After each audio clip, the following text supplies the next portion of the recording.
皆さん、こんにちは、アイロンです。徹子だに。今回はアンナの縛り内容の訂正から始めさせてください。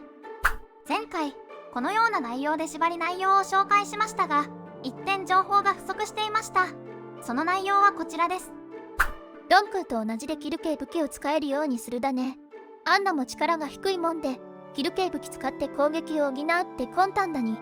ま、ギャンブル性が余計に強まるだけな気がすんだけどね。投稿者は使用可能ユニットの間でなるべく活躍の差がないようにしたいのでこういった措置をするわけですね。そいじゃ、この辺でいつもみたいに始めるに。今回は10章をやってまいります。このシリーズ、最近は本編、外伝、本編って流れになりつつあるだね。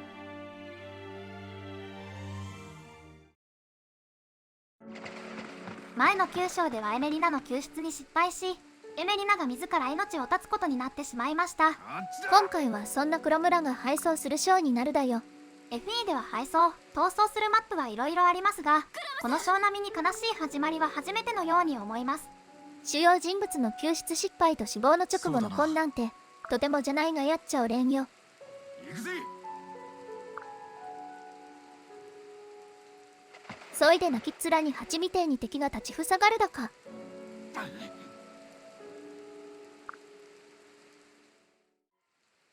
降伏を提案するのはケレジアムにしちゃおかしいな。いつもだったら品位のない言葉が飛び交うはずですがね。こいつ、もしやケレジアムの中でも屈指の善人じゃねえだか。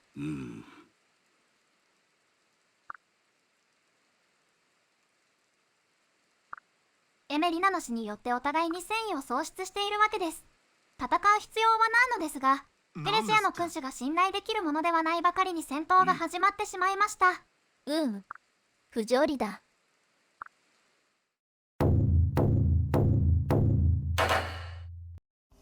さて、今回の作戦会議です。まずはクラスチェンジのお知らせから始めます。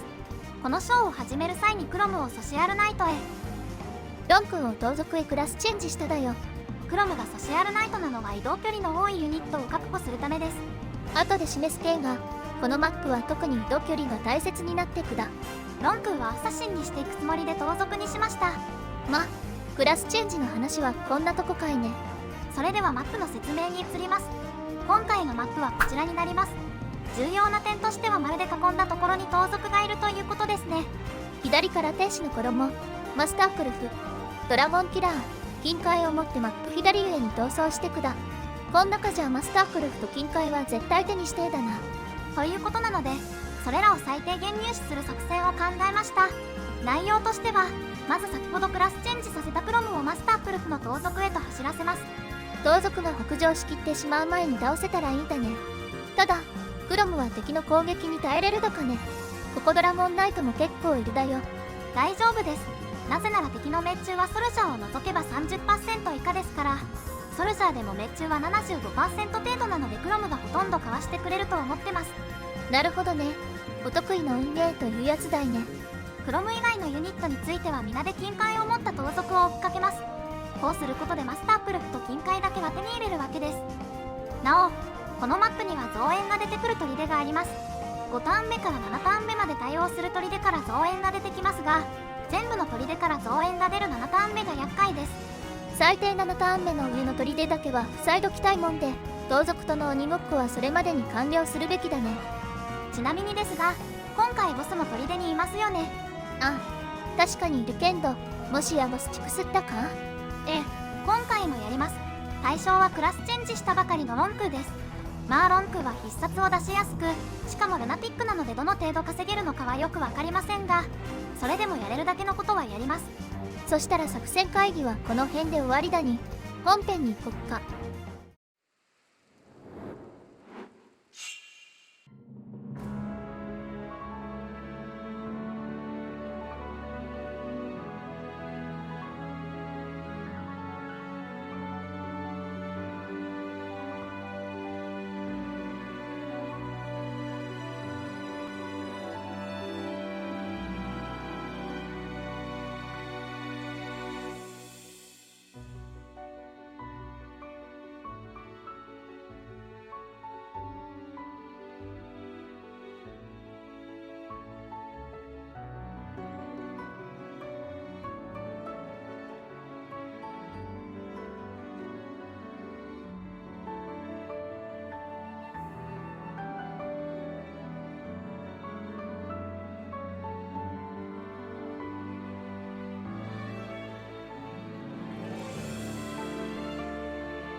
さてそろそろ1ループするので喋るの解禁します。声がないのもきついだね。レベルアップとか。レベルアップ。ソシアルナイトになって初の成長だけんど良い成長してるね。これまでの成長も合わせると全体的にバランスいいですよね。ちなみに本必殺出したはいいけんど状況はやばいよ。ソルジャーの攻撃を2回食らってますから、次何か食らうとゲームオーバーです。まあなんとか乗り切ったみたいですが、時短になったら直ちに回復が必要です。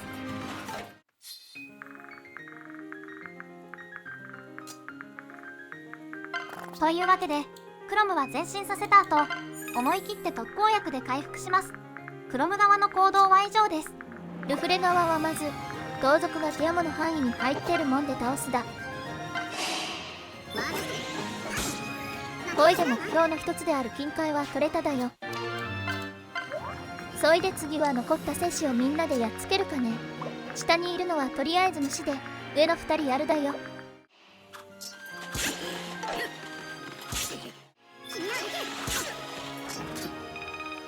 レベルアップ。守備が上がったのはいいのですが、力もいい加減上がってほしいです。盗賊にしちまった以上、力はますます上がらんかもしれんな。レベルアップ。こっちもこっちで微妙じゃねえか。力ですか。それよりも他が上がるべきでした。さて敵ターンですが、結論から申し上げると案内外、奇跡的に攻撃は食らいませんでした。そして敵の増援のアナウンスが入って時短です。このターンで盗賊にクロムが追いつくもんで倒すに。これでマスタークルフもゲットだに。レベルアップ。ちょっと微妙な3ピンですね。直近のみんなのレベルアップに引っ張られちまっただか。さてルフレ側ですが、ドラゴンナイトがちょうどサーレで倒せるのでそうします。そんでもって次にルフレでソルジャーを倒すだよ。ルフレ以外だとどうしてもダメージを負うことになるもんで、今回はルフレに任せただね。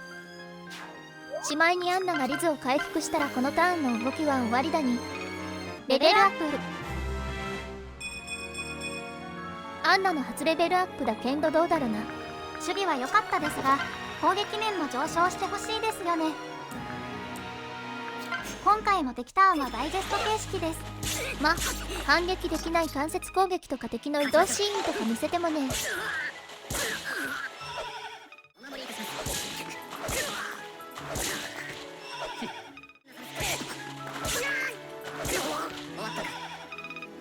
レベルアップ。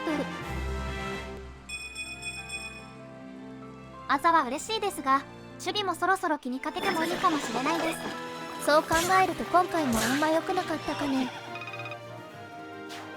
残る盗賊は天使の衣とドラゴンキラーを持っていますが、どちらももう手に入らないでしょう。ま、なくとも困らんけどあったら便利だったろうな。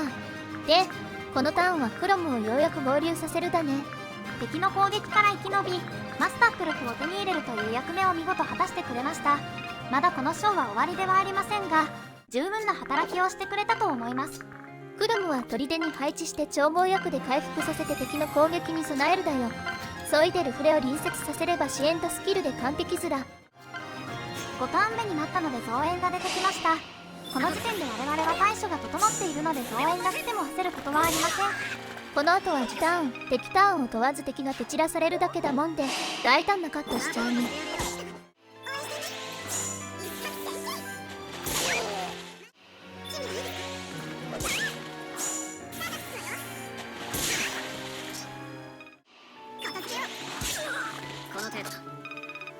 レベルアップ。今回はかなり成長だったに。力と守備と足りないところをしっかりやりましたものね。これが続くといいですね。レベルアップ。 1P はかえって珍しい部類ですよね。しょんないね。人間常に成長できるわけじゃねえんだな。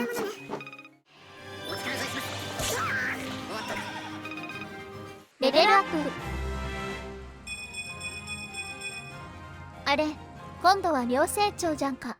これはもう完璧です。ペンダムとインドとが交互に来るのはやっぱしジンクスなんだろか。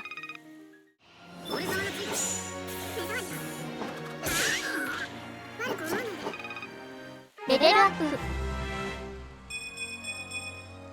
守備はいいだけどね。それ以外はペガサスナイトのよくある成長でしょうか。やはり例のジンクスはあるのかもしれません。成長と必殺を流してきましたが、今のでボス以外の敵を倒しました。作戦会議で述べたようにボス地区を今回も行います。まずは下準備をするのですが、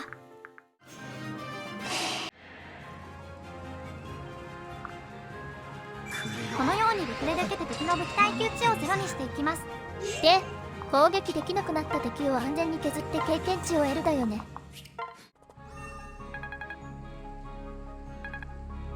レベルアップ。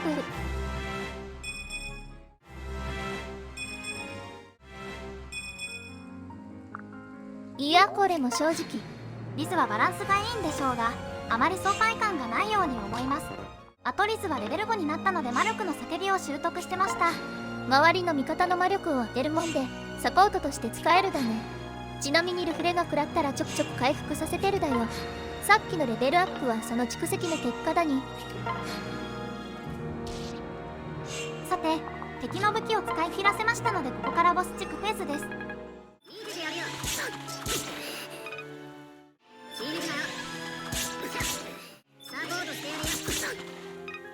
レベルアップ。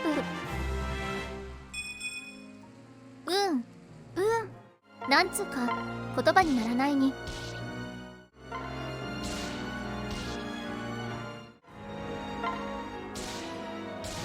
これにてボスは撃破でマップもクリアです。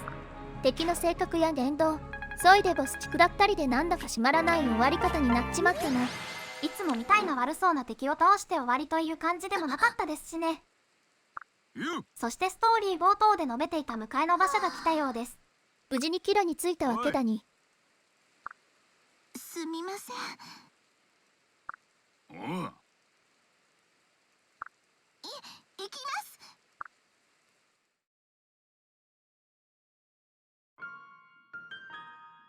そいでフェリアに帰ってきたわけだけんどもルフレの言う通りです。クロムたちは残念ながら何の成果も得られなかったのです。わしら黒村のやってたことを追ってきた分余計につれえな。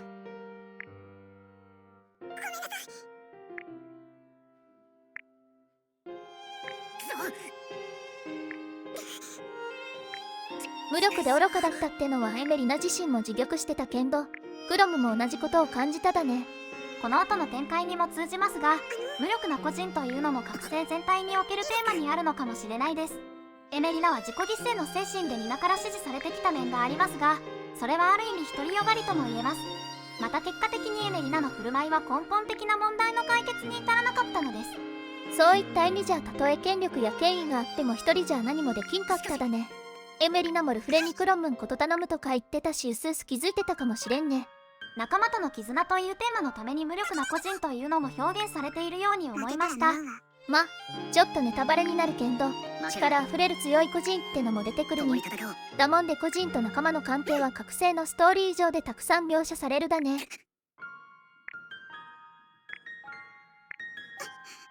倍速してるので聞きにくいところすみませんが、この曲のタイトルは俺にそんな力が、資格があると思うのかというものです。曲名の由来はちょっと前でのクロムのセリフだに。でも、ま、ここまでのルフレの言葉や一連の流れが曲名に対する答えになってるだね。ちっと感慨深いね。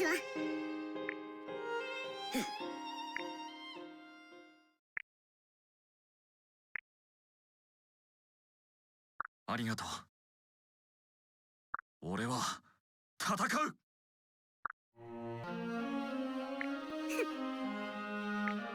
フェリアとの協力体制はこのまま継続していくようです。あれだけの敗北でも協力してくれるのは嬉しいね。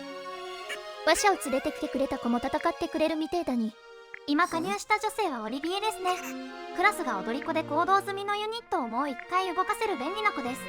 ただこの実況では使用できないのが残念ですが、攻略面で使えたら楽になっただろうね。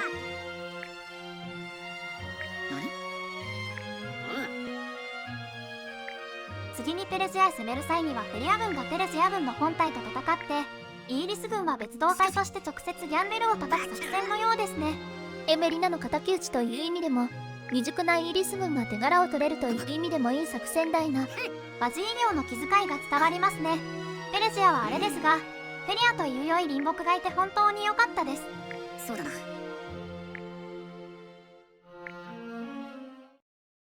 今回の内容はここまでです。ご視聴ありがとうございました。毎度のごとくクレジットの後に支援会話もあるもんで、最後まで見てくれると嬉しいだよ。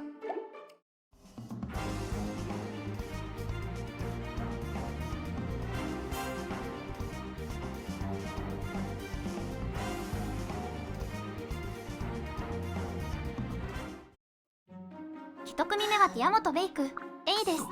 前々回のシージャーティアモがクロムの代わりにベイクの手合わせをしてただね。そんでもって前回の B はティアモがベイクに戦術を指導していただ。ねえ。そういうことなのでベイクは着実に強くなっているわけです。千里の馬はいつもいるけんど、伯楽は珍しいもんだに。ベイクは運が良かったな。ティアモは才能ある人物ですが、人の潜在能力を引き出すという面でも才能があったようです。ああ。いや、ただベイクは単にクロムを倒したいだけで、ティアモの指導の意義がいまいち分かってねえようだに。素直というか単純というか、まあベイクらしいですね。な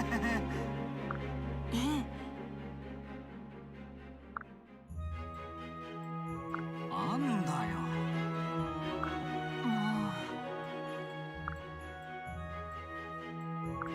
ああ。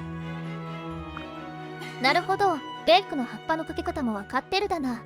本当にティアモはいい指導者ですよ。行きましょう。任しとけ。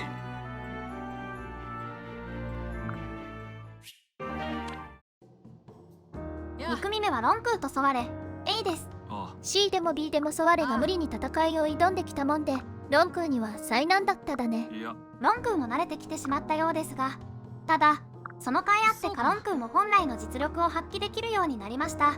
確かアレルギーの治療にこれと似たようなもんあったよな。同じようなもんだかいね。あ行くぞ。今回はこれで本当に終わりです。最後までご視聴いただきありがとうございました。チャンネル登録とかしてくれるとすっごい嬉しいもんでよかったら頼むや。そんじゃまた次回。